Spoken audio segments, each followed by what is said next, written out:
Hello दोस्तों, स्वागत है आपका मेरे इस ऑनलाइन यूट्यूब चैनल में। जैसा कि आप लोगों को मैंने कहा था कि मैं आपके लिए समय समय पर इन्फॉर्मेटिव वीडियो बनाकर लाता रहूँगा, तो उसी प्रकार से उसी श्रेणी में आज मैं आपके लिए एक नई वीडियो बनाकर लाया हूँ, जो है किससे रिलेटेड, आसाराम बापू से रिलेटेड। कौन थे आसाराम बापू, क्या है इनका केस, आज जानेंगे। इस वीडियो में पूरा जानेंगे। आपने सुना होगा कि ये अभी फ़िलहाल जेल में हैं, पर इन्हें पुनः जेल हुई है, ये किन कारणों से हुई है, इनके बारे में भी आज हम चर्चा करने वाले हैं। ठीक है, तो बने रहिएगा। चलिए आगे बढ़ते हैं। सबसे पहले कहानी शुरू होती है कि सर ये जेल में हैं, तो वापस इन्हें जेल कैसे हो गई। आपने सुना होगा कि सन 2018 में इन्हें उम्र कैद की सज़ा सुनाई गई थी। उम्र कैद की सज़ा सुनाई गई थी, तो सर फिर इन्हें वापस सोमवार के दिन, ये जो अभी लास्ट सोमवार गया है मंडे, इस दिन इन्हें वापस से एक और बार उम्र कैद की सज़ा हुई है। तो वो किन कारणों से हुई है, उनके पीछे के कारणों की हम चर्चा करेंगे। ठीक है, तो शुरू करते हैं आज की हमारी वीडियो। क्या है आसाराम बापू केस। ठीक है, चलिए आगे बढ़ते हैं। देखिए, जैसे कि यहाँ पे आपको बहुत सारे न्यूज़पेपर की कटलेट देखने को मिल जाएगी। यहाँ पर द हिंदू लिखता है Asaram Bapu get life imprisonment in a rape. आगे बढ़ते हैं तो इधर हिंदुस्तान टाइम लिखता है Asaram Bapu sentence to be life in 2013 rape case. आगे देखिए आगे क्या है। द टेलीग्राफ ऑनलाइन में क्या लिखा है, court sentence self style godman Asaram to life imprisonment in 2013 rape case. यहाँ पे एक बात ध्यान रखिएगा, इसके बारे में हम चर्चा करने वाले हैं। एक बड़ा ही अच्छा शब्द है गोल्डमैन। ठीक है, गोल्डमैन के बारे में हम चर्चा करेंगे। मैं आगे आपको बताने वाला हूँ उस शब्द के बारे में क्या होता है। ठीक है, तो चलिए आगे बढ़ते हैं। ये देखिए, ये हैं आसाराम बापू। अगर आप नहीं जानते हैं तो इन्हें देख लीजिए अच्छी तरीके से। ये हैं आसाराम बापू जिन्हें उम्र कैद की सज़ा मिली है। एक व्यक्ति को तो एक बार मिलती है, इन्हें दो बार उम्र कैद की सज़ा मिली है। तो आइए चलते हैं, इनके कारणों की व्याख्या करेंगे, क्या कारण थे ऐसे। देखिए, अभी इनकी फ़िलहाल उम्र कितनी है, तो आसाराम बापू की फ़िलहाल में उम्र हैगी 81 ईयर। ठीक है, आज से 2013 में हम चलते हैं। तो 2013 में इन्हें जो पहली बार इनके ऊपर केस फाइल हुआ था। ऐसा कहते हैं कि जब व्यक्ति का बुरा समय आता है तो उसकी बुद्धि भ्रष्ट होने लगती है। बुद्धि भ्रष्ट होने लगती है, इसका मतलब क्या है, तो मैं आपको एक वाक़या सुनाता हूँ। आपको कभी ध्यान हो तो आज से लगभग 10-11 साल पहले एक केस हुआ था जिसे बोलते हैं निर्भया केस। निर्भया केस में क्या हुआ था, गैंगरेप हुआ था एक लड़की का दिल्ली के अंदर 16 दिसंबर 2012 को। उसके ऊपर इन बाबा जी की कमेंट क्या आई थी, बाबा जी की कमेंट आई थी कि ताली एक हाथ से नहीं बजती है, ताली बजाने के लिए दोनों हाथों की आवश्यकता पड़ती है। अगर वो लड़की उन लड़कों को भैया बोल देती तो हो सकता है कि उसका ये केस, उसके साथ ये घटना हुई थी, वो घटना ना घटती। मतलब दादा यहाँ पे क्या कर रहे हैं, उल्टा लड़की को ही अपोज करने में लगे हुए हैं। ठीक है, तो चलिए इनकी ये देखिए मति भ्रष्ट होने का पहला उदाहरण तो हमें देखने को मिल गया है। इनकी आगे जो अगला साल आता है 2013 में क्या होता है, एक लड़की होती है 16 साल की, एक नाबालिग लड़की होती है। उसके साथ इनका जो रेप केस पकड़ाई में आ जाता है और उसके बाद फिर इन्हें 2013 के इसके चक्कर में 2018 में इन्हें क्या मिलती है, लाइफ इम्प्रिजमेंट, मतलब उम्र कैद की सज़ा देखने को मिलती है। तो सर एक तो वो उम्र कैद की सज़ा हो गई, तो फिर ये वाला केस कौन सा है जो आप बता रहे हो हमें, जो फ़िलहाल में अभी सोमवार को जिसका वर्डिक्ट आया है, तो उसके बारे में भी चर्चा करते हैं। देखिए, अभी जो फ़िलहाल आसाराम बापू की उम्र कितनी है, 81 ईयर है। आज से 10 साल पहले उनकी 71 ईयर में उन्हें पहला केस लगा था। अब देखिए यहाँ पे क्या होता है कि जब ये सिलसिला आगे बढ़ता है, वो लड़की 16 साल की लड़की जब अपना पहला केस डालती है तो लोगों में क्या आ जाती है, हिम्मत आ जाती है। लोगों में हिम्मत आ जाती है। इसे बहुत सारे लोग हैं बाबा ने जिनके साथ गलत करा है। तो यहाँ पे क्या होता है, अलग अलग जो महिलाएं होती हैं वो अपने अपने केस फाइल करती हैं। तो 2013 में जो केस हुआ था उसका जजमेंट तो 2018 में आ गया था, पर 2013 के बाद में एक और औरत रहती है जिसने उसके साथ जो घटना हुई है 2001 से लेकर 2006 के बीच में, बाबा ने जो कुकृत्य किए हैं 2001 से लेकर 2006 या 5 के बीच में, उससे रिलेटेड जो केस है वो उसके ऊपर डालती है, बाबा के ऊपर। और फिर उसकी सज़ा आज बाबा को देखने को मिलती है 2023 के अंदर। ठीक है, तो चलिए हम आगे बढ़ते हैं। ये 2001 से लेकर 2006 की घटना में एक महिला थी, उसका केस की सज़ा बाबा को देखने को मिली है। आगे बढ़ते हैं, इनका कहानी आगे बढ़ाता हूँ मैं। तो आगे क्या है, जो केस बता ही चुका हूँ मैं, 22 साल पुराना केस है। ठीक है, अहमदाबाद की महिला थी। इससे रिलेटेड ही जो पूरी PDF आपको देखने को मिल रही है, ये मैं आपको आगे पहुंचा दूंगा। आपको मैं ये जो मेरा जो कमेंट बॉक्स है उसके अंदर आपको पूरी जानकारी मिल जाएगी। वैसे तो मैं आपको जानकारी दे ही रहा हूँ, पर इससे रिलेटेड और आप डिटेल में पढ़ना चाहते हैं इस केस को, तो आपको इससे रिलेटेड PDF मैं आपको कमेंट बॉक्स में पिन कर दूँगा। चलिए आगे बढ़ते हैं। यहाँ पे क्या है, बाबा ने एक लड़की नहीं अनेक लड़कियों के साथ में कुकृत्य किए। 2013 का तो पूरा मामला आपको बता ही दिया है। 2013 में 15 अगस्त की रात को ये महिला के साथ में हुआ था, फिर उसकी छोटी बहन के साथ में रेप केस हुआ है। आगे बढ़ते हैं तो आगे क्या है, जो मेन केस के चक्कर में गुरुजी पकड़ा है वो था उनका गुरु पूर्णिमा वाले दिन का। गुरु पूर्णिमा वाले दिन में क्या हुआ था, जो एक लड़की थी उसके साथ में इन्होंने रेप करा था। वो आगे चल के कहानी ने उसी केस ने बड़ा मोड़ ले लिया और उसके चक्कर में बाबा को जेल जाना पड़ा। इसके अंदर जो इंडियन पिनल कोड है, ठीक है, IPC बोलते हैं जिसे। IPC क्या होता है, जिसके अकॉर्डिंग सज़ा दी जाती है। तो IPC की धारा 377 और IPC की धारा 374, 2 धाराओं के तहत बाबा जी को उम्र कैद की सज़ा सुनाई गई है सुप्रीम कोर्ट के द्वारा। अब मैं आगे बताऊंगा भी आपको कोर्ट के प्रकार कितने होते हैं। 3 तरह की कोर्ट होती है बेसिकली हमारे यहाँ। एक होती है जिला कोर्ट, दूसरी होती है हाई कोर्ट और तीसरी होती है सुप्रीम कोर्ट। कोई भी जो फैसला आता है, कोई भी वो केस चलता है तो सबसे पहले वो जिला कोर्ट में चलता है, डिस्ट्रिक्ट कोर्ट में चलता है।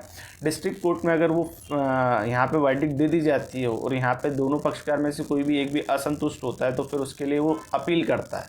अपील करने का मतलब क्या होता है, वो उस केस को आगे ले जाता है। तो आगे कहाँ जाता है, वो हाई कोर्ट में जाता है।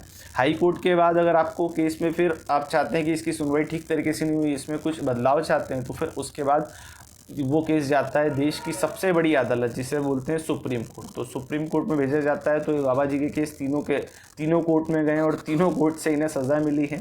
यहाँ पे मैंने आपको बता दी है 377 और आर्टिकल 374 के अंदर इन्हें उम्र कैद की सज़ा मिली है IPC के अंदर। आगे बढ़ते हैं। ये जो केस है, बाबा जी अकेले नहीं है, आप जानते होंगे बाबा जी एक गृहस्थ व्यक्ति हैं, इनकी पत्नी भी है, इनके बच्चे भी हैं। तो बाबा जी का जो बेटा है नारायण साईं, बाबा जी का बेटा है नारायण साईं, तो नारायण साईं भी बाप के कदमों पे ही आगे बढ़ा है। उसने क्या करा है, तो उसके ऊपर भी बहुत सारे रेप के केस होंगे।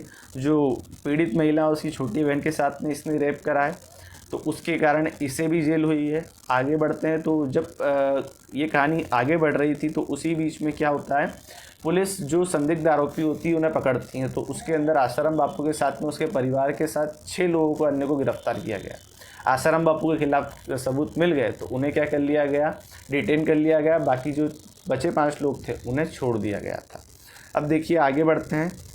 उससे पहले मैं देख लूँ मेरी रिकॉर्डिंग ठीक तरीके से अभी चल रही है कि नहीं।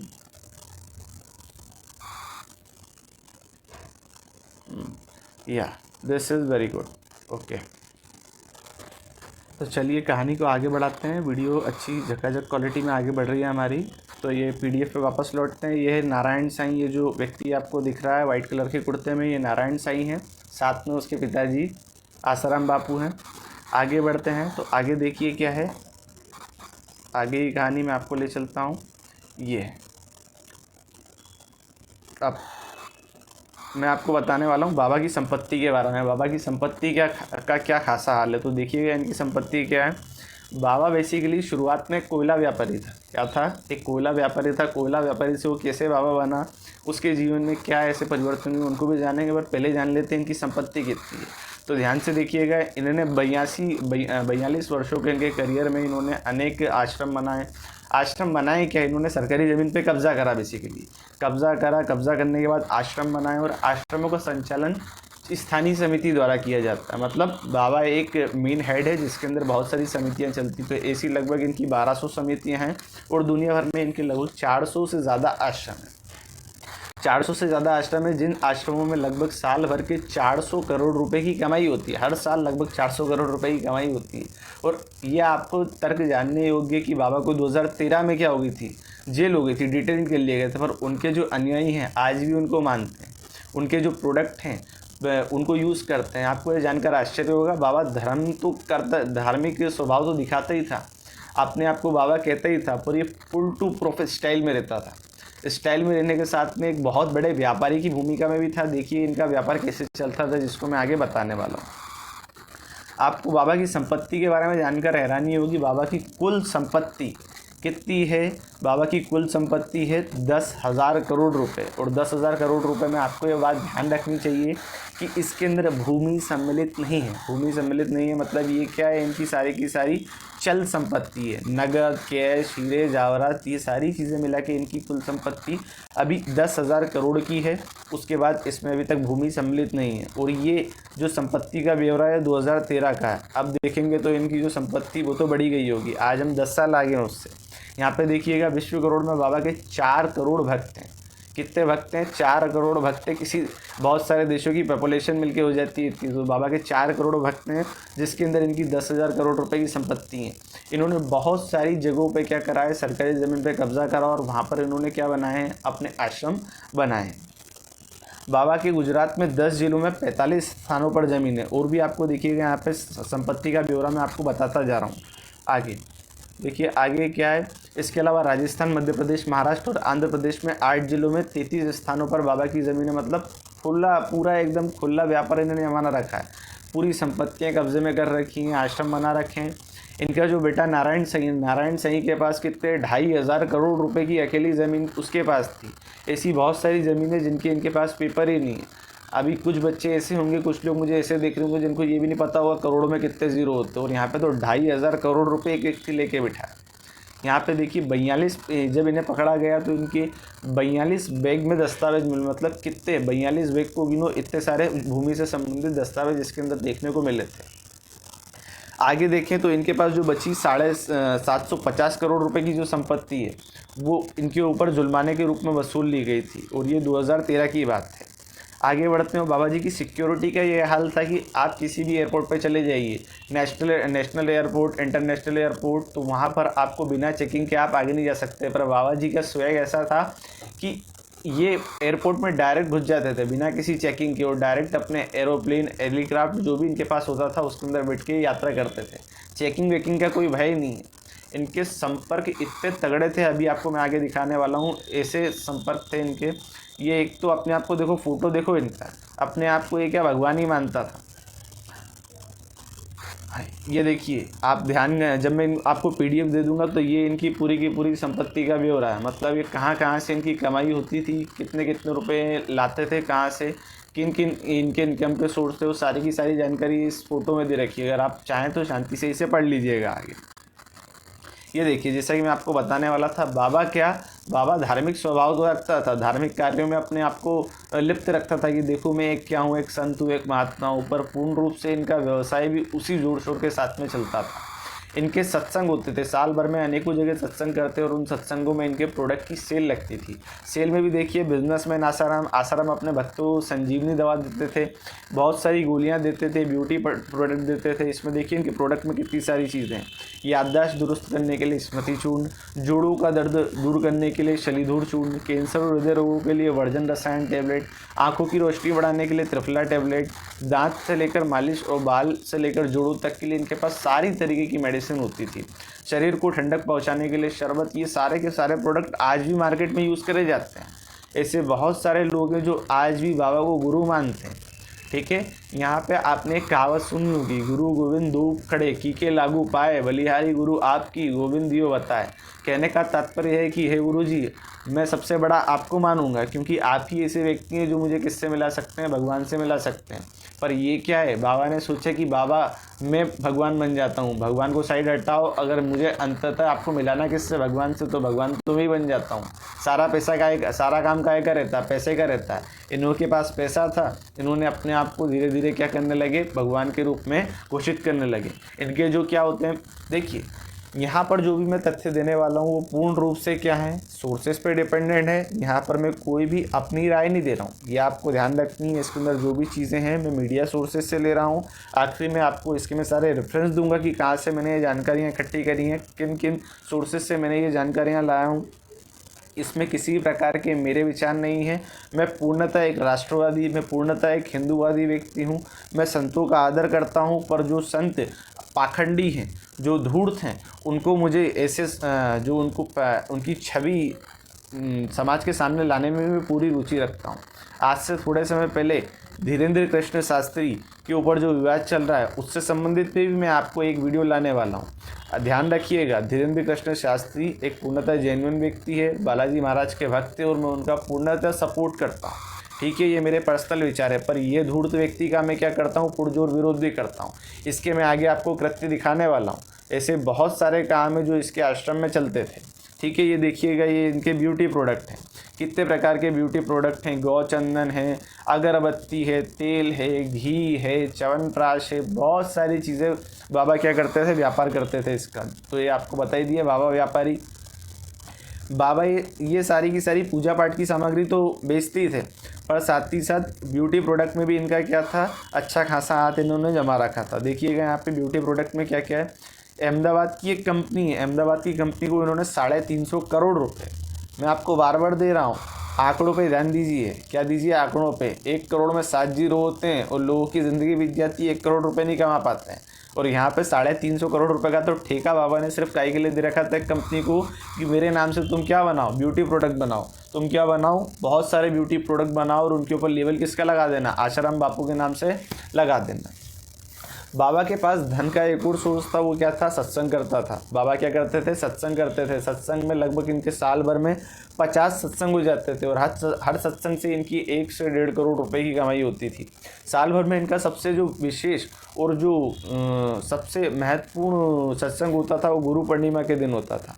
बाबा साल भर में 10 से लेकर 20 भंडारे भी करा देते थे और उस भंडारों में नाम मात्र का खर्चा होता था, खर्चा होता ही नहीं था। पहली बात तो अनुयायी इनके जो भक्त होते थे वो भक्ति क्या करते थे, अपनी तरफ से दान देते थे, उसी से भंडारा हो जाता था।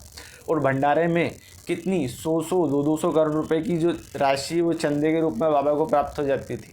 आप जो आज के समय पे हमारे बाबा देखते हैं, जैसे कि मैं आपको प्रदीप मिश्रा बोल दूं, मैं आपको धीरेन्द्र कृष्ण शास्त्री जी बोल दूं, मैं आपको देवकी नंदन शास्त्री जी बोल दूं, ये अच्छे व्यक्ति हैं, ये जेन्युइन व्यक्ति हैं। इनकी जो पकड़ है, इतनी इनकी पहुंच पकड़ नहीं है, पर इनकी अभी आपने जनता देखी होगी, इनकी जनता का क्या खासा हाल होता था, पर वो आज के समय हो रहा है जब लोगों में इनकी पब्लिसिटी हो चुकी है। पर बाबा की मैं आज से 10 साल पहले, 20 साल पहले की कहानी बता रहा हूँ। लोग हज़ारों की संख्या में इनके सत्संग को सुनने आते थे और सत्संग में जाने के बाद करोड़ों रुपए का दान देते थे। देखिए आपके सामने स्लाइड ही दे रखी है मैंने, 150 200 करोड़ रुपए बाबा को क्या मिलता था, चंदा मिलता था इनके एक एक सत्संग में, एक एक भंडारे के अंदर। आगे बढ़ते हैं तो आगे देखिए, इनकी जो एक मासिक पत्रिका भी आती थी, ऋषि प्रसाद और संत अवतरण के नाम से 2-3 पत्रिका निकलती है। ऋषि प्रसाद, संत अवतरण, लोक कल्याण सेतु। इसके अंदर क्या बताते हैं, धार्मिक विचारों को बताते हैं, अपने एक गृहस्थ को कैसा होना चाहिए, अपना आचार विचार कैसा रखना चाहिए, लोगों के साथ कैसा व्यवहार रखना चाहिए, हमें सत्य, अहिंसा, सदाचार के धर्मों का पालन करना चाहिए। पर बाबा इसमें से कुछ नहीं करते थे। बाबा आपको क्या देते थे, यहाँ पे आपको प्रवचन देते थे, पर इसमें से वो फॉलो कुछ चीज़ नहीं करते थे। इन मैगजीन को बेचने पर भी बाबा को क्या हर महीने लगभग 14 लाख रुपए की क्या बिकती थी, इनकी प्रतियाँ बिक जाती थी। 14 लाख रुपए की इनकी डायरी बिक जाती थी। ये देखिए इनकी प्रतियाँ आज भी बिकती हैं। इनके आश्रमों से जो मैंने आपको बताई है, इनकी जो समितियाँ संचालित हैं, लगभग 1200 समितियाँ, वो आज भी आश्रमों को चला रही हैं। आगे बढ़ते हैं तो अब देखते हैं आसाराम बापू के असाधारण चमत्कार। देखिए, मैं किसी भी व्यक्ति को चमत्कारी कैसे बोलूँगा, मैं किसी भी व्यक्ति को बाबा क्यों बोलूँगा, जब वो कुछ ऐसी चीज़ें करके बता देगा जो हम नहीं कर सकते हैं। ठीक है, अब यहाँ पे बाबा के कुछ 2-3 चमत्कार, प्रचलित चमत्कार है, जिनके बाद से इनकी जो जनता है, जनता का क्रेज़ है वो इनके प्रति मतलब ज़्यादा होने लगा था। एक चमत्कार क्या था कि जब इनका सत्संग चल रहा था तो इनके सत्संग में बहुत बारिश होने लगी। तो वहाँ पर एक व्यक्ति थे, वो घर लौटने लगे, तो घर लौटने के समय बारिश होने लगी। तो अब वो बाबा से बोलने लगे, बाबा अब हम घर कैसे जाएं। तो बाबा ने क्या करा, ऊपर आसमान में देखा और बाबा के देखते के साथ में क्या हो गई, बारिश रुक गई। और बाबा ने बोला रुक जाओ, तो बारिश वैसे के वैसे ही रुक गई। तो ये पहला चमत्कार था। वैसे ही एक और चमत्कार था, जब बाबा ने क्या, एक गूंगा व्यक्ति था, एक गूंगा बच्चा था, उसको उन्होंने सूखा हुआ मक्खन खाने को दिया और उसको खाने के बाद उस बच्चे की क्या आ गई, आवाज़ वापस आ गई। तो इस प्रकार के छोटे मोटे चमत्कार बाबा ने करके बताए थे, जिससे बाबा क्या हो गए, प्रचलित हो गए और लोगों के बीच में इनका नाम चलने लगा था। आगे देखते हैं, इनके थोड़े से जीवन परिचय को भी जान लीजिए। आशाराम जी का जन्म कब हुआ था? 14 अप्रैल 1941 में हुआ था। इनका वास्तविक नाम आशामूल सिरुमालिनी हरपाली था। इनके माता पिता का नाम भी दे रखा है। बचपन से इन्होंने क्या कर रखा है? धार्मिक ग्रंथों का अच्छे से पठन कर रखा है। धार्मिक ग्रंथ अच्छे से पढ़ रखे हैं, पौराणिक कहानियाँ सुन रखी है। तो ये तो होना ही चाहिए बाबा में, ये तो क्वालिटी होना चाहिए, नहीं तो वो पब्लिक को अट्रैक्ट कैसे करेगा। तो इन्होंने ये क्वालिटी पहले से क्या कर रखी थी? अपने अंदर ला रखी थी। आगे देखेंगे तो देखिए, ये बाबा जी का जब इनकी जवानी का फ़ोटो हैगा, ये साबरमती के किनारे इन्होंने एक गांव में एक आश्रम बनाया था। आगे बढ़ते हैं तो ये देखिए, जो मैं आपको असली चीज़ बताने वाला था, है ना, ये बाबा जी के संपर्क देख लीजिए। क्या देख लीजिए? बाबा जी के संपर्क। बाबा जी के संपर्क कहाँ कहाँ थे? तो सबसे पहले मैं आपको बताऊं तो देखिए, यहाँ पर लाल कृष्ण आडवाणी जी है। लाल कृष्ण आडवाणी जी कौन है? ये पहले के गृह मंत्री हैं। कौन है? भारत के गृह मंत्री हैं। दूसरे अटल बिहारी वाजपेयी। अटल बिहारी वाजपेयी का नाम ही बीजेपी वालों के लिए क्या है? सर पे रखा रहता है। अटल बिहारी वाजपेयी हमारे भूतपूर्व प्रधानमंत्री। जो स्थिति आज नरेंद्र मोदी जी की है, वही स्थिति अटल बिहारी वाजपेयी जी की थी। नरेंद्र मोदी जी अपने आध्यात्मिक पिता समान मानते थे अटल बिहारी वाजपेयी को, अपना एक राजनीतिक गुरु मानते थे। इसके साथ में जो केंद्रीय मंत्री नितिन गडकरी हैं, जो हमारे मध्य प्रदेश के पूर्व मुख्यमंत्री हैं, मुख्यमंत्री कौन? कमलनाथ। इनका भी बाबा जी के साथ में उठना बैठना था। तो आप देख ही सकते हैं कि बाबा जी का संपर्क कितना बड़ा था, कितने सारे लोग बाबा जी के साथ में जुड़े हैं। अब बाबा जी का क्या क्रेज़ था एक ज़माने में। किसी व्यक्ति की हिम्मत नहीं थी कि बाबा जी के ऊपर आरोप लगा दे, पर वो क्या है, तो वो बुरा समय ऐसा होता है कि सारे सारी पहचान धरी की धरी रह जाती है। यहाँ पे देखिए, बाबा जी की क्या है? सत्संग का फोटो है। हज़ारों की संख्या में लोग आते थे और बाबा अपनी डोली निकालता था। क्या निकालता था? एकदम नाचते गाते झूमते हुए बाबा अपने सत्संग में आते थे और इस प्रकार की डोली में आके अपना क्या करते थे? सत्संग करते थे। यहाँ पे देखिए, जो लाल टोपी में देखिए कितनी जनता दिख रही है। ये जनता आती थी, ये जनता दान देती थी, ये जनता बाबा के प्रोडक्ट खरीदती थी। वो कुल मिलाकर देखिए, बाबा के तो मज़े मज़े चल रहे थे। अब देखिए, ये इस प्रकार से सत्संग देते थे। अब आरोप से जुड़े अन्य विवादों को भी हम जान लेते हैं। आगे क्या है? यहाँ पे क्या है? बाबा आश्रम चलाते थे। बाबा क्या चलाते थे? आश्रम चलाते थे। आश्रम में अपने सत्संग कराते थे, पर साथ ही साथ इन्होंने जो गुरुकुल टाइप के आश्रम भी खोल रखे थे। गुरुकुल टाइप के आश्रम का मतलब क्या होता है? जैसे कोई व्यक्ति अनुयायी है बाबा के, तो बाबा उनको क्या करते थे कि आप अपने बच्चों को हमारे आश्रम में पढ़ने भेजिए। तो ऐसे बहुत सारे बच्चों को बाबा ने अपने आश्रम में रख रखा था। जगह जगह पर इनके गुरुकुल आश्रम बने हुए थे, जहाँ पर शिक्षण कार्य चल रहा था। पर वो शिक्षण कार्य बाबा की जो गतिविधियाँ थी उनके अनुरूप ही चलता था। उसमें बाबा को जो सत्संग के अंदर या फिर जो उनके आश्रम के अंदर बाबा को जो लड़की पसंद आती थी, जो भी बच्चे पसंद आते थे, बाबा उनको उठवा लिया करते थे। ऐसे ही एक जो क्या है, यहाँ पे आपको विवाद देखने को मिलेगा। 2008 का विवाद है, जब वाघेला ब्रदर्स नाम से 2 भाई थे। इन्होंने इन 2 बच्चों को आश्रम से गायब कर लिया गया। गायब करने के बाद जो आश्रम है, आश्रम से बच्चों को गायब करा और साथ ही साथ उन बच्चों को जब डिटेन करा गया तो सिर्फ उनकी लाशें ही मिली। परिवार इनका देखता रह गया और सारी की सारी इंक्वायरी धरी की धरी रह गई। इससे बहुत सारे केस है जिसके अंदर क्या है, बाबा के आश्रम से बच्चे गायब होते थे और बाद में मरी हुई अवस्था में सड़कों पर या फिर जो उनके आश्रम के बताए हुए स्थानों पर देखने को मिलते थे। यहाँ पर देखिए, एक घटना है 31 जुलाई 2008 की। मध्य प्रदेश के छिंदवाड़ा के संस्थान में हॉस्टल में 2 छात्र मृत पाए गए। यहाँ पर क्रोधित निवासियों ने आश्रम बंद करने की मांग करी। और आपको एक बात मैं बता दूँ, यहाँ पे आश्रम में बच्चे मृत पाए जाते थे और जो लोग विरोध करते थे, तो आश्रम के अनुयायी लोगों की मूर्खता इस चरम स्तर पर जाती थी कि वो आश्रम में जो लोग विरोध कर रहे हैं उनको मारने पीटने के लिए हथियार लेके दौड़ उठते थे। मतलब आपको ये नहीं दिख रहा है कि आश्रम के अंदर बच्चों की हत्या हुई है, बच्चे मृत पाए गए, तो उसके ऊपर कमेटी बिठाई जाए, उसके ऊपर जांच कराई जाए। वहाँ पे FIR तक नहीं होती थी और ऊपर से अनुयायी मतलब जो बाबा को मानने वाले हैं, वो क्या करते थे, जो प्रदर्शन करने वाले हैं उन्हीं के ऊपर नाना प्रकार के हथियार चलाते थे, धक्का मुक्की करते थे। तो ऐसी घटनाएं यहाँ पर देखने को मिलती है। देखिए, आगे बढ़ते हैं। तो मैंने आपको पहले ही बता दिया है, बाबा जी की 2012 में ही मती मारी गई थी। इन्होंने जो निर्भया कांड के ऊपर अपनी एक वर्डिक्ट दी थी कि ताली कभी भी एक हाथ से नहीं बजती है, दोनों हाथ उसके लिए होना चाहिए। ठीक है, आगे देखेंगे, आगे बढ़ेंगे। अब देखते हैं बापू से अपराधी बनने तक का सफ़र क्या था। तो जो 15 अगस्त 2013 को एक 16 वर्षीय लड़की ने इनके ऊपर जो बलात्कार का केस दर्ज कराया था। अब ये इस कहानी को मैं, ये जो पीडीएफ है, पीडीएफ में आपको डिटेल पूरा का पूरा मिल जाएगा, क्या हुआ था, कैसे हुआ था, इसकी पूरी जानकारी आपको मिल जाएगी। पर मैं एक शॉर्ट स्टोरी सुना देता हूँ। जैसा कि मैंने आपको बताया है कि जो बाबा के आश्रम है, आश्रम में बहुत सारे बच्चे पढ़ते थे, बहुत सारे बच्चे अपने क्रियाकलापों को अंजाम देते थे। पर यहाँ पर क्या होता है, एक बच्ची है 16 साल की, उसकी तबीयत ख़राब हो जाती है आश्रम में। वो अपनी जो वार्डन होती है, वार्डन के पास जाती है। तो वार्डन उसे क्या बोलती है, बेटा तेरी तबीयत ख़राब नहीं हो रही है, तेरे ऊपर तो क्या है, भूत प्रेत का साया है, और ये भूत प्रेत का साया तो बाबा ही उतार सकते हैं। और ये जो वार्डन है, ये जो वार्डन, इस तरह की वार्डन जगह जगह आश्रमों में होती थी, जिनका मुख्य काम ही क्या होता है, जो अच्छी अच्छी सुंदर सुंदर दिखने वाली कन्या है उन्हें बाबा के पास में भेजना, बाबा के लिए लड़कियों की व्यवस्था करना इनका मुख्य काम होता था। तो इस प्रकार से एक लड़की इसने ये भी तैयार करी। बाबा के पास जब इस लड़की को ले जाया गया तो लड़की के माता पिता दोनों उसके साथ में गए थे। वहाँ पर बाबा ने इनके माता पिता को थोड़े से जो पूजा पाठ के चक्कर में लगा के बाहर भेज दिया और अंदर बच्ची के साथ में बलात्कार करा। तो इस प्रकार की जो घटना हुई थी, बाद में बच्ची ने अपने घर वालों को बताया।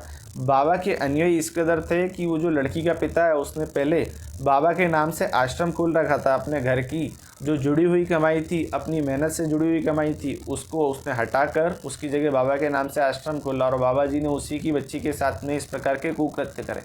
तो देखिए किस प्रकार का अंधविश्वास लोगों के मन में बना रहता है। ये देखिए, बाद में आश्रम बापू के ले जाती हुई पुलिस है। पुलिस इसमें आगे आपको केस की सारी जानकारी दे देता हूँ मैं क्या है। गिरफ्तारी के बाद आश्रम को जोधपुर में स्थित एक कैंपस में ले जाया गया। 2 सितंबर 2013 को यहाँ पर उनकी मेडिकल जांच कराई गई, जिसमें साबित हुआ कि आश्रम पूरी तरीके से शारीरिक रूप से स्वस्थ हैं, उनमें इस प्रकार की शारीरिक क्षमताएँ हैं। इसको आप पढ़ लीजिएगा अच्छे से।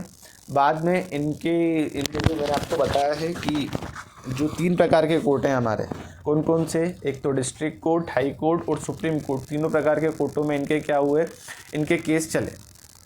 आगे देखिए, सारी की सारी आपको जानकारी मिल जाएगी सिलसिलेवार। 7 फरवरी 2014 को जोधपुर के कोर्ट में आसाराम पर रेप और आपराधिक षड्यंत्र के मामले दर्ज कराए गए। 23 मई 2014 को जो गवाह और अमृत प्रजापति को गोली मारकर हत्या कर दी गई। इससे बहुत सारे लोग थे जिन्होंने बाबा के खिलाफ क्या करी थी, गवाही देने का प्रयास करा। उन सभी लोगों को भी क्या कर दिया गया, धीरे धीरे मौत के घाट उतार दिया गया। आगे मैं आपको एक फ़ोटो के थ्रू बताऊंगा कैसे कैसे लोगों को मारा गया था। आगे 12 सितंबर 2017 को अखिल भारतीय अखाड़ा परिषद ने 14 फर्जी बाबाओं की एक लिस्ट निकाली थी, जिसके अंदर बाबा का नाम भी देखने को मिला था। 7 अप्रैल 2018 को ST/SC की विशेष अदालत में जिरह पूरी होती है और 25 अप्रैल 2018 को आसाराम को नाबालिग बच्ची के रेप केस में पास्को एक्ट के तहत में उन्हें आजीवन कारावास की सज़ा सुनाई गई। जैसे मैंने आपको बता दिया, 374 धारा IPC की धारा 374 और IPC की धारा 377 के तहत बाबा को आजीवन कारावास की सज़ा सुनाई गई थी। ये 2018 का मैटर है। अभी जो सज़ा सुनाई गई है वो 2001 से लेकर 2006 के बीच में बाबा के जो आपराधिक प्रकरण थे एक महिला के खिलाफ, उसके लिए उन्हें सज़ा सुनाई गई है। आगे देखिए, ये सारी की सारी महिलाएं बाबा के सपोर्ट में खड़ी है। देखिए 31 अगस्त 2014 का मामला है। ये लड़की लेके खड़ी है, no proof no evidence via jail. तो देखिएगा, ये भारत का जो न्याय प्रणाली है उसके अंदर एक शब्द प्रचलित है कि चाहे हज़ारों सैकड़ों अपराधी छूट जाएं, पर कभी भी किसी भी मासूम को सज़ा नहीं होना चाहिए। तो वो अदालत इतनी तो बेवकूफ़ नहीं होगी कि वो बिना सबूत के, बिना गवाह के आसाराम बापू को रख ले। और ये महिला जो हाथ में चिट्ठी लेके खड़ी है, तो बेटा ये ध्यान रख लो कि तुम सुंदर नहीं हो, नहीं तो तुम भी क्या होती, बाबा के आश्रम में होती है अभी। ठीक है, ध्यान रखना ये। तो ये देखिए, ऐसे बहुत सारे लोग यहाँ पर बाबा के समर्थन में आए थे और बाबा का खूब ज़ोर शोर से समर्थन करा। लोग रोते थे, चीखते थे, चिल्लाते थे। अदालतों के बाहर, आश्रमों के बाहर बहुत सारी मात्रा में जनता एकत्रित होती थी। पर अदालत थोड़ी बेवकूफ़ है। अदालत जो गवाह होते हैं, गवाहों पे काम करती हैं, जो सबूत होते हैं, सबूतों पे काम करती हैं। तो इस प्रकार देखिएगा केस आगे कैसे बढ़ता है। यहाँ पे सिलसिलेवार चीज़ें बताई गई है। 2013 से लेकर कब तक उनकी जो प्रोसीडिंग चली उसकी पूरी जानकारी है।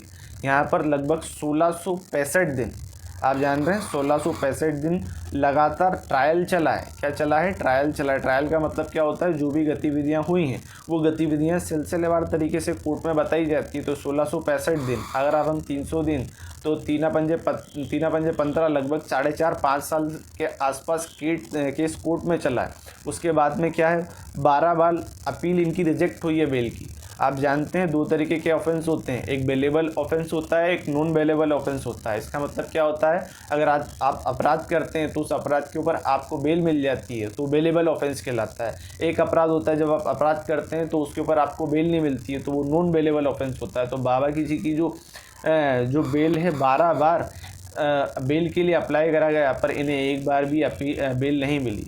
बाबा को शारीरिक आधार पर, उनके स्वास्थ्य के आधार पर अनेकों बार बेल के लिए अप्लाई करा, पर जो इंडियन गवर्नमेंट है यहाँ पर, जो भारत की जो न्याय प्रणाली है, वो जानती है अपराधियों के साथ कैसा व्यवहार होना चाहिए।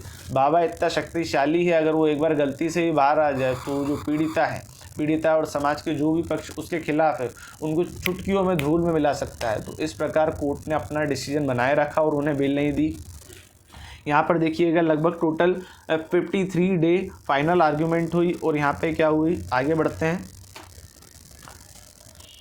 Asaram convict of rape section 144 impose. जैसा कि मैंने आपको बताया 25 अप्रैल 2018 को इनकी जो सुनवाई पूरी होती है, सुनवाई पूरी होने के बाद इन्हें जेल में शिफ्ट करा जाता है। तो उस समय उस क्षेत्र में धारा 144 लागू करी गई थी। धारा 144 का मतलब क्या होता है, मतलब कि कोई भी किसी भी स्थान पर व्यक्ति 3 से 4 जनों की मात्रा में गुट में इकट्ठे नहीं रह सकते, क्योंकि बाबा का ऐसा क्रेज था, लाखों करोड़ों जनता बाबा के लिए पागल हो रही थी। तो हो सकता है कि जनता जो कोर्ट के ऊपर हमला कर दे, हो सकता है जनता जेल के ऊपर हमला कर दे और बाबा को बचा ले। तो इस प्रकार की गतिविधि से बचने के लिए उस समय धारा 144 लागू करी गई।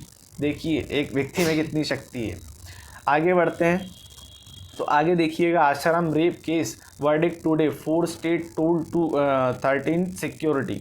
ठीक है, तो यहाँ पे एकदम खतरनाक प्रकार की सिक्योरिटी लगाई, धारा 144 लागू करी गई थी। आगे देखते हैं, ये देखिएगा एक यहाँ पे पूरी की पूरी वो जो बालिका की जो मैंने छोटी सी कहानी सुनाई थी वो पूरी यहाँ पे दे रखी है। छिंदवाड़ा एमपी में आसाराम ने एक स्कूल और हॉस्टल बनाया था जिसमें नाबालिका और उसका भाई पढ़ते थे। जिस विशेष लड़की कारण बाबा को जेल हुई है ये वो वाला सीन है। ठीक है, नाबालिका की 2 अगस्त 2013 को तबीयत खराब हो जाती है और वो हॉस्टल की वार्डन शिल्पी को बताती है। शिल्पी ने इलाज नहीं करवाया और उसे भूत प्रेत का साया बताया और इसने उस छात्रा को कहाँ भेज दिया, बापू के पास भेज दिया। परिजन अपनी बेटी को लेकर दिल्ली गए, जहाँ पर उन्हें पता लगा जो बाबा हैं, बाबा जोधपुर के आश्रम में। और 14 अगस्त 2013 को मंडलाई आश्रम पहुँचे। यहाँ देखता ही आश्रम बापू ने उससे बालिका को बोला, बेटा तुम्हें भूत प्रेत है, क्योंकि उनके पहले ही कॉन्टेक्ट शिल्पी के साथ में हो गए थे। शिल्पी ने बोल दिया था बाबा जी आपके लिए कन्या भेज रही हूँ। तो इस प्रकार यहाँ पे क्या हुई, ये घटना को अंजाम दिया गया। आगे बढ़ते हैं, ये जो पूरी की पूरी जो दास्तां है उस दिन की 15 अगस्त की यहाँ पे है, आप इसे आराम से पढ़ लीजिएगा। इसकी पूरी की पूरी PDF आपको मैं दे दूँगा। कुछ ऐसी चीज़ें जो मैं इसमें यहाँ पे पढ़ नहीं सकता हूँ। ठीक है, आगे बढ़ते हैं। ये पूरी की पूरी ये PDF है, यहाँ पे आप पढ़ के पूरे केस को जान सकते हैं 15 अगस्त के दिन क्या हुआ था। यहाँ पर देखिए एक बार हम चेक कर लेते हैं हमारी वीडियो ठीक तरीके से चल रही है कि नहीं अभी।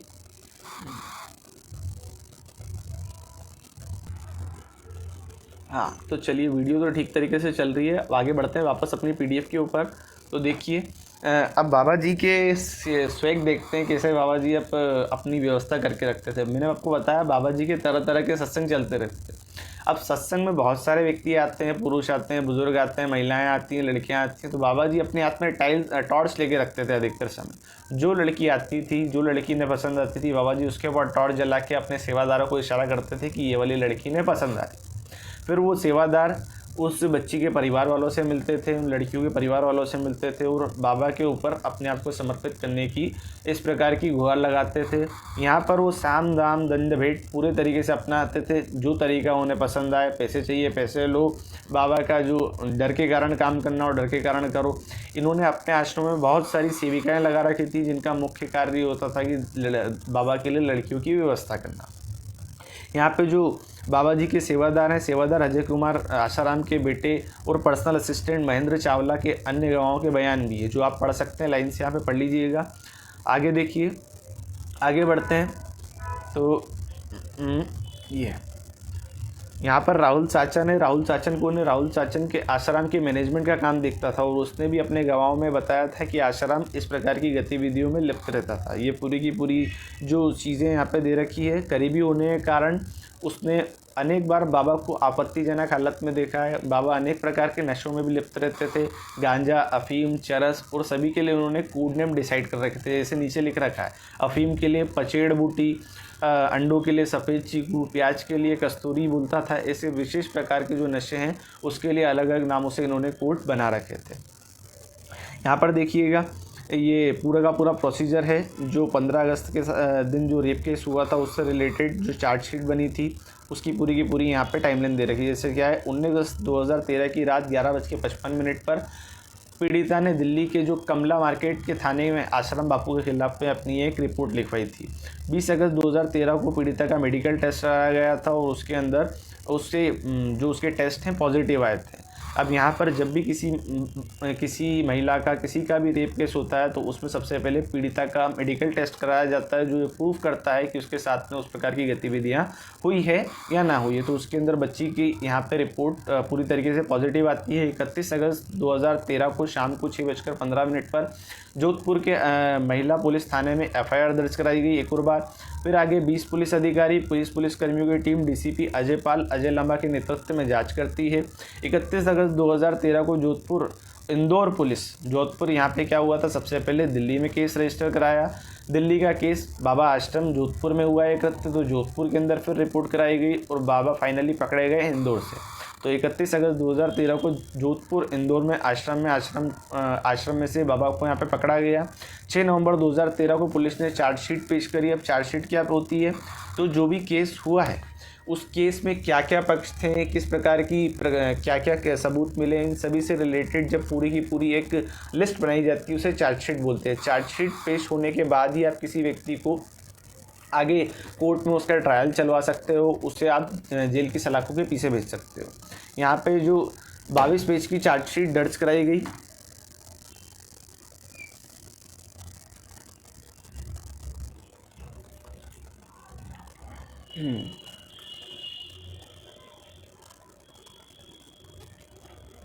हाँ, तो देखिए जो 22 पेज की चार्जशीट पेश करी गई जिसके अंदर 121 यहाँ पर दस्तावेज कोर्ट के सामने पेश करे गए और 25 अप्रैल 2018 को जो 16 साल की लड़की का जो रेप केस था उसके अंदर बाबा को 80 साल के बाबा को जेल हुई और 1 लाख रुपए का जुर्माना राशि यहाँ पर उन्हें वसूलने की सरकार की तरफ से आदेश दिया गया।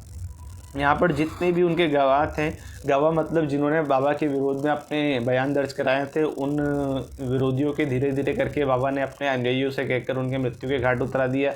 एक पत्रकार था नरेंद्र यादव, कृपाल सिंह जो एक गवाह थे, उनकी मृत्यु हो गई। ये लाइन से यहाँ पे पूरी की पूरी टाइमलाइन दे रखी है, कितने व्यक्तियों कहाँ मौत के घाट उतारा गया। 25 फरवरी 2014, 10 मार्च 14, 16 मार्च 14, 3 मई, 17 सितंबर, जनवरी 15, 13 फरवरी, 13 मई, 10 जुलाई, 15 मार्च, इन सभी डेटों पर किसी न किसी व्यक्ति को मौत के घाट उतारा गया। पर अंततः झूठ छुपाए से नहीं छुपता है, सच को तो एक दिन सामने आना ही होता है। तो जो यहाँ पर आश्रम बापू है उनके ऊपर कोर्ट ने अपना वर्डिक्ट दिया और अपनी तरफ से सज़ा सुनाई।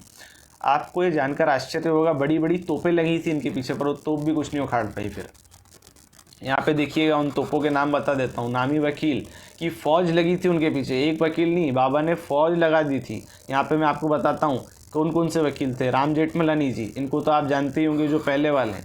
उसके बाद बीच के अंदर हैं सुब्रमण्यम स्वामी वकील भी हैं और बीजेपी में पॉलिटिकली एक्टिव नेता भी।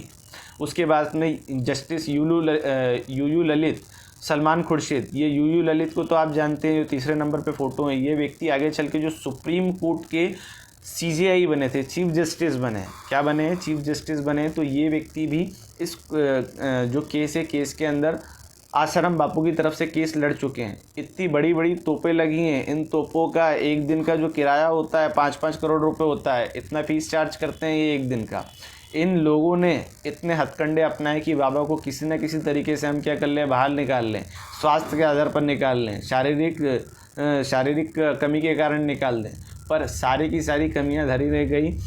इन लोगों ने जो 3 प्रकार के कोर्ट मैंने आपको बताया, जिला कोर्ट, हाई कोर्ट और सुप्रीम कोर्ट, इसमें अनेकों बार जो पिटीशन लगाई थी ज़मानत के लिए, पर वो सारी की सारी फेल हुई। जैसे नीचे देखिए क्या लिखा है, इन वकीलों ने आसाराम के लिए 12 बार जमानत की याचिका लगाई, 6 ट्रायल कोर्ट में, मतलब जो नीचे डिस्ट्रिक्ट कोर्ट होता है वहाँ पे 6 बार लगाई, 3 बार हाई कोर्ट में लगाई और 3 बार सुप्रीम कोर्ट में याचिका लगाई, पर एक बार भी इनकी जो याचिका को स्वीकार नहीं करा गया। सभी याचिकाएँ खारिज हो गई, आसाराम जेल से बाहर नहीं आ पाए। वकीलों ने केस को धीमा करने के लिए 40 से अधिक याचिकाएं लगाई थी कि धीरे धीरे इनके ऊपर क्या लगाई जाए, अधिक से अधिक याचिका लगाएं जिसको पढ़ने में अदालत का समय जाए और हम जो किसी न किसी अन्य तरीक़ों से बाबा को बाहर निकालने का प्रयास करते रहें।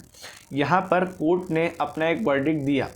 कोर्ट ने अपने वर्डिक्ट में कहा कि जो आसाराम का जो मुख्य केस है वो रेप का तो है, वो क्या है, बाबा ने बच्ची के साथ में रेप करा है, उसकी तो इन्हें सज़ा मिलती है, पर हिंदू भावनाओं को आयत करा है इन्होंने जो संत समाज होता है, वह समाज जो लोगों के धार्मिक कल्याण के लिए अपने जीवन को निछावर करता है, धार्मिक सत्संगों को करता है, सदाचार की भावनाओं को आगे बढ़ाता है, ऐसे व्यक्ति की छवि लगाकर, ऐसे व्यक्ति का मुखौटा लगाकर इन्होंने हिंदू समाज को आहत करा है। तो ये भी एक विशेष टिप्पणी कोर्ट ने करी है। टिप्पणी आपको साइड में दिख रही है। आसाराम ने न केवल पीड़िता का विश्वास तोड़ा बल्कि आम लोगों में संतों की छवि को भी नुकसान पहुंचाया। आसाराम ने पूरे समाज के खिलाफ है, उचित दंड नहीं दिया जाए तो कोर्ट अपने कर्तव्यों से पथभ्रष्ट हो जाएगा। मधुसूदन शर्मा, जज स्पेशल SC ST कोर्ट 2018 में 25 अप्रैल को जिस जज ने ये फैसला दिया था उसका ये स्टेटमेंट है।